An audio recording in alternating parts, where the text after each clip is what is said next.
The party was at a producer's mansion in Beverly Hills sometime in the early 1970s, one of those Hollywood gatherings where movie stars mixed with musicians, where the liquor flowed freely and egos filled the rooms like expensive cologne.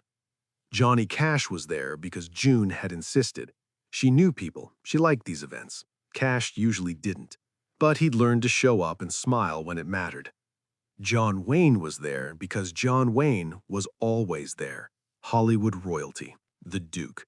A man who'd spent decades playing cowboys and soldiers and American heroes, and somewhere along the way had become indistinguishable from the roles he played. They were in different circles at first. Cash stood near the bar, talking to a songwriter he knew from Nashville.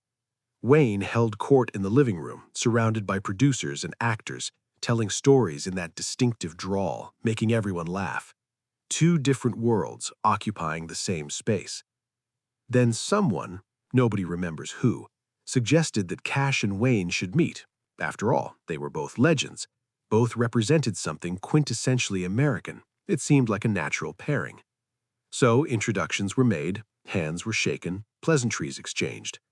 And then John Wayne, 3 drinks in and feeling expansive, made a joke. "So you're Johnny Cash," Wayne said, his voice loud enough that people nearby turned to listen. "The man in black, the outlaw singer." Cash nodded. "That's what they call me." Wayne smiled, that famous John Wayne smile that had charmed audiences for decades. "You know, I've heard your music. You sing a lot about cowboys, don't you?" "Some," Cash said carefully.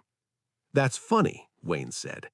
And there was something in his tone now, something that made the people standing nearby go quiet. "I mean, you sing about them. You dress like them with your black clothes and your boots. But you've never worked a ranch, have you? Never roped a steer? Never spent weeks in a saddle under the sun?" A few people in the circle laughed. Nervous laughs, but laughs nonetheless. Someone said, "Come on, Duke," but Wayne waved them off. "I'm just saying," Wayne said, looking directly at Cash. "You sing about cowboys. I've lived the life. Well, I've played men who lived the life. But that's closer than singing songs about it, isn't it?" The room had gone quiet now. Not just the immediate circle, but the whole space around them. People could sense something happening, something that wasn't part of the usual party conversation. Johnny Cash stood there, holding his drink, looking at John Wayne. 5 seconds passed, then 10. The silence stretched until it became uncomfortable. Wayne's smile faltered slightly. He'd expected Cash to laugh it off, to go along with the joke. That's what people usually did when John Wayne made a joke. You laughed, you agreed. You didn't just stand there, silent, staring. Finally, Cash spoke. His voice was quiet, but in that silent room, everyone heard him. "I never said I was a cowboy." Wayne blinked. "Well, no, but your image." Cash continued, his voice still calm, still quiet. "I sing for them in prisons. Which one of us is pretending?" The silence that followed was absolute. Nobody laughed. Nobody moved. John Wayne, who always had a comeback, who always controlled the room, stood there with his mouth slightly open, unable to respond. Cash didn't smile, didn't smirk. He just held Wayne's gaze, waiting to see if the Duke had anything else to say. Wayne didn't. He looked down at his drink, took a long sip, and when he looked back up, his expression had changed. The jovial confidence was gone, and its place was something harder to read. Respect, maybe, or recognition, or just the awareness that he'd misjudged the situation badly. "That's—" Wayne started, then stopped. He cleared his throat. "That's a fair point." Cash nodded once. Then he turned and walked away, leaving John Wayne standing in the middle of a circle of people who didn't know what to say.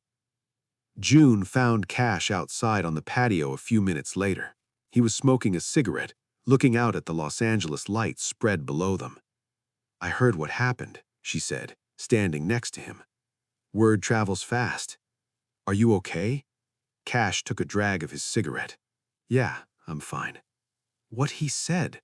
"He was drunk and trying to be funny, I get it." "But it bothered you."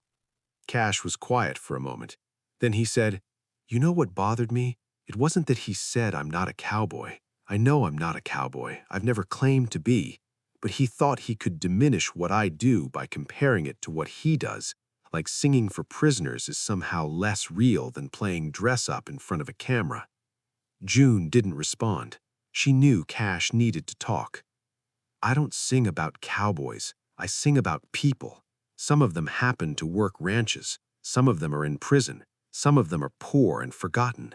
But I sing about them because somebody should. And Wayne, he's made a fortune playing heroes, strong, silent cowboys who always do the right thing. But those cowboys he plays, they're not real either. They're fantasies. And there's nothing wrong with that. But he shouldn't act like his fantasies are more real than my truth." June put her hand on his arm. "You didn't say all that in there." "No," Cash said. "I said enough." Inside, the party continued, but the atmosphere had shifted. People were talking about what had happened, about John Wayne's comment, about Johnny Cash's response, about how the Duke had just stood there, unable to say anything back. Wayne stayed for another hour, but he wasn't holding court anymore. He talked to people, smiled when appropriate, but something had gone out of him. He left quietly, without the usual fanfare. The story spread through Hollywood over the next few days. Different versions, different details, but the core remained the same. John Wayne had challenged Johnny Cash, and Cash had responded with a single question that cut through years of carefully constructed image. Which one of us is pretending? Some people took Wayne's side, said Cash had been disrespectful, that Wayne was just making conversation and Cash had taken it too seriously. Others saw it differently, saw it as a moment when someone finally called out the difference between performance and reality, between playing a role and living a truth. John Wayne never spoke about the incident publicly, but people who knew him said it affected him more than he let on, that he thought about Cash's words, about the difference between the cowboys he played and the people Cash sang for. A few years later, Wayne was doing an interview, and the subject of modern country music came up. The interviewer asked what he thought of singers like Johnny Cash. Wayne was quiet for a moment. Then he said, "Cash is the real thing. He's not playing a character. He's singing about people he actually knows, people he's actually met. That's something I respect." The interviewer pressed, "But you've played cowboys for decades. Don't you feel like you understand that world?" Wayne shook his head. "I understand movies. I understand how to make audiences believe in a character. But Cash, he's not trying to make anyone believe anything. He's just telling the truth as he sees it. That's different. Is it better?" Wayne thought about it. "It's more honest. Whether that makes it better, I don't know, but it's definitely more honest." Johnny Cash, for his part, rarely mentioned John Wayne after that night. When asked about it years later, he simply said, "Wayne was a talented actor who played a specific kind of American hero. I sang for a different kind of American. We didn't have much to talk about." But people close to Cash knew the moment had mattered to him, not because he'd gotten the better of John Wayne in a verbal exchange, but because it had forced him to articulate something he'd felt for a long time, but hadn't quite put into words: the difference between playing a cowboy and serving real people, the difference between entertainment and mission, the difference between image and truth. Cash built his career on that difference, on the idea that music could be more than just performance, that it could be a way of honoring people society had forgotten, of giving voice to the voiceless, of standing with the marginalized.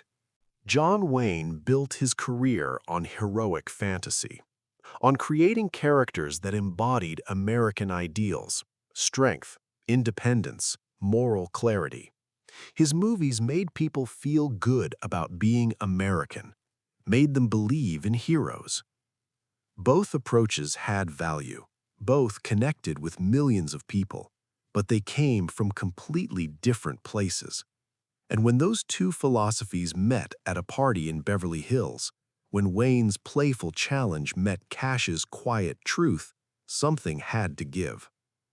Wayne expected laughter, expected agreement, expected Cash to play along with the joke. What he got instead was a question that exposed the fundamental difference between them. Which one of us is pretending? Wayne was pretending. That was his job. That was what audiences paid to see. John Wayne, the actor, playing John Wayne, the character, playing a cowboy. Layers of performance, all designed to create a specific feeling. Cash wasn't pretending. He was wearing black because he identified with prisoners and outcasts. He was singing about hard lives because he'd seen them up close. He was performing, yes, but there was no gap between the performance and the person behind it. And when Wayne challenged him, when Wayne suggested that Cash's connection to the American West was somehow less authentic than his own, Cash did something simple and devastating. He told the truth. Not with anger, not with lengthy explanation, just with a single question that cut through everything. Which one of us is pretending? The people at that party never forgot it. Some of them told the story for years afterward, about the night John Wayne learned that authenticity can't be challenged by fame, that living your truth matters more than playing a hero, and about how Johnny Cash, without raising his voice or showing any emotion, reminded the room that real cowboys don't need to prove they're cowboys, and real outlaws don't care what Hollywood royalty thinks of them. John Wayne went on to make more movies. He played more cowboys, more soldiers, more American heroes, and he remained one of the most beloved actors of his generation. Johnny Cash went on to sing for more prisoners, more forgotten people, more audiences that other performers avoided, and he remained one of the most authentic voices in American music. They never spoke to each other again after that night, never worked together, never crossed paths in any meaningful way. But the moment stayed with both of them. For Wayne, it was a reminder that performance has limits, that no matter how convincing you are on screen, there's a difference between acting and living. For Cash, it was confirmation of something he'd always believed, that truth doesn't need to be loud, that authenticity speaks for itself, and that when someone challenges who you are, sometimes the best response is simply to tell them who you aren't. I never said I was a cowboy. 7 words that ended a conversation before it could become an argument. You play them in movies. I sing for them in prisons. 12 more words that drew a line between fantasy and reality. Which one of us is pretending? 6 final words that left John Wayne silent. That's what happened at a party in Beverly Hills in the early 1970s. John Wayne, 3 drinks in and feeling confident, challenged Johnny Cash's authenticity. And Cash, with the calm assurance of someone who knows exactly who he is, asked a question that had no good answer. The Duke, who'd made a career out of never backing down, backed down. Not because Cash was aggressive, not because Cash embarrassed him, but because Cash was right. And sometimes, being right is the most powerful weapon there is. The story became legend in both Hollywood and Nashville, a cautionary tale about assumptions, about the danger of confusing performance with reality, about what happens when someone who plays a character meets someone who lives their truth. John Wayne died in 1979. Johnny Cash spoke at length about many of his contemporaries and friends who'd passed. But about Wayne, he said only this: he was a great actor who meant a lot to a lot of people. I hope he found peace. It was a kind statement, respectful, but it lacked the warmth Cash usually showed when talking about people he'd truly known. Because he hadn't known John Wayne, and John Wayne hadn't known him. They'd met once at a party, exchanged words, and then lived the rest of their lives in different worlds. One world built on carefully crafted image. One world built on uncomfortable truth. Both valid, both valuable, but fundamentally incompatible. And on that night in Beverly Hills, when those worlds collided, the truth won. Not with violence, not with anger, not with insult. Just with a simple question that exposed the difference between playing a role and living a life. Which one of us is pretending? John Wayne never answered, because he couldn't. And Johnny Cash never asked again, because he didn't need to.